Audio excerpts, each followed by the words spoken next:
The election is creating an earthquake in the social media universe. People are searching for an alternative to X, the platform owned by Elon Musk. But what will take its place? Well, among the possible competitors, Threads, the platform started by Instagram and Facebook, Mastodon, a decentralized social media network, and then there's Blue Sky.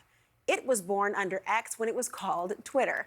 But Blue Sky is rapidly becoming the go-to place for refugees from X. It has topped Apple's app charts for nearly 2 weeks now. And you've likely seen celebrities announce that they are leaving X for Blue Sky, like Barbra Streisand, who posted, quote, "Effective immediately, any comments I post will be on Blue Sky." And Luke Skywalker himself, Mark Hamill, he posted a fake newspaper with the headline, "Mark Hamill joins the Blue Sky." A Star Wars icon takes flight to new platforms for hope and unity.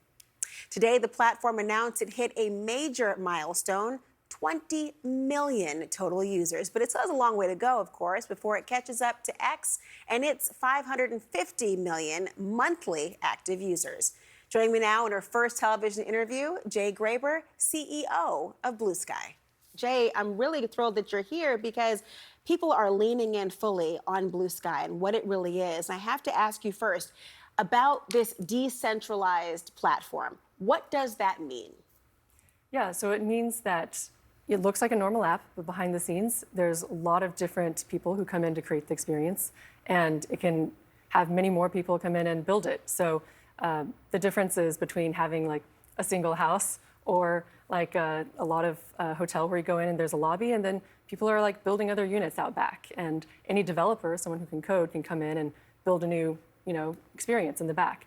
And so also the best example I have is email is built on something called a protocol. That's just a service that connects two services. So if I have a Gmail account and you have a Yahoo account, I can email you and we can still talk. That's something that's decentralized. If everyone is just on one service, I can't email you or I can't message you from Twitter to Facebook, right? Because those are centralized services. I wonder what this past few weeks have been like for you. I mean, this has been so top of mind, a major headline for so many reasons, especially because there are a lot of people, celebrities included, who are flocking to Blue Sky, and a lot of people joining. You're only 33 years old. You've got about, 20 employees or so. How are you managing the influx, the attention? What has this been like? Yeah, I mean, it's super exciting. We've been scaling up. There's been about 1 million people joining a day for the past week. And we've just been telling people how it works, showing them how it's different. And a lot of people are saying they're having a lot more fun here. They're having an experience where they're making friends online again and talking to people that is just something that they haven't experienced in a long time. And so we're growing that experience for more people and then showing people what else you can do. People have come on and started building things like, an explorer that shows the whole network or a counter that shows the number of users coming in. I wonder about the tone, because some people had been sort of fleeing X, so to speak, in order to have a different experience, a different tone. Was that the goal for you in creating Blue Sky? It's not necessarily, it hasn't just been created, it's many years in the works, frankly. But the tone and the environment and the community that you seek to create through Blue Sky, is it intentionally distinct from, say, an X? Well, our goal is to give users an experience where they can have fun and feel safe. And so we've already always focused a lot on trust and safety, making sure that users have an ability to have an experience that's free from bots and harassment and spam.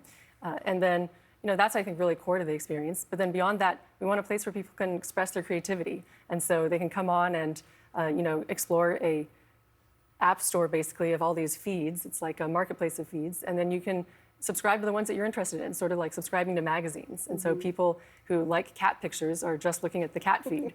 So this lets people get really creative and discover their communities and find the places that they want to be within Blue Sky. How do you avoid a kind of echo chamber, or is that not a concern?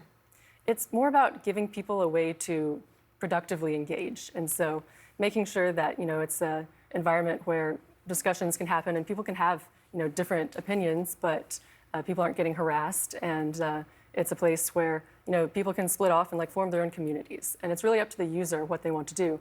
Like if you want to tune into everything going on around the whole network and see the most popular post for the last 24 hours, you can do that. Or you can go over to the forest feed or the moss feed and just look at really calm, relaxing nature pictures. So it depends on what kind of user you are.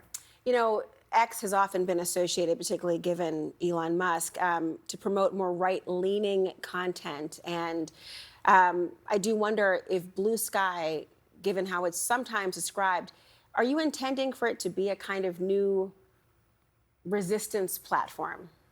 We're really building it for everyone. And so it's built for people to take it into their own hands and evolve it the ways that they want. And so the goal is to give people all the tools, all the code, all the ability to customize their experience. And then, I think social media should be basically common infrastructure that society gets to use and evolve it as society evolves.